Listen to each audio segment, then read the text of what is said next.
So what you can also do is you can go around and categorize your emails inside of Microsoft Outlook. Let's say, for example, I got these emails right here. I can go around and select it and go to categorize and set orange categories to them right here, just like this. Apart from that, I'm going to go around and go down, and here let's just go around onto this particular email right here and then categorize it out onto green category right here, just like this.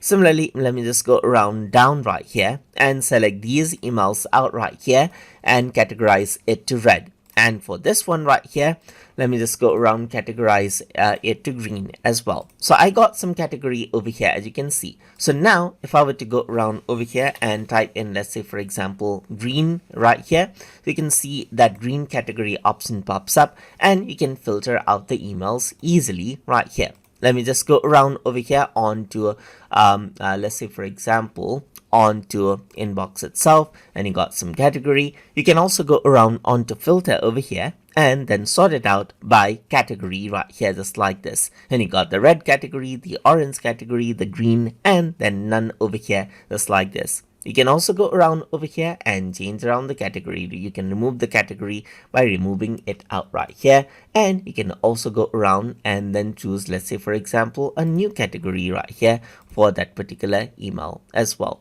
And that is how you can go around and then work around with the categories right here. So let's just go around over here and then sort it out by date right here. So you can see the date and sort it out by category right here, and then you got that yellow category that we just assigned, as you can see right here, just like that as well.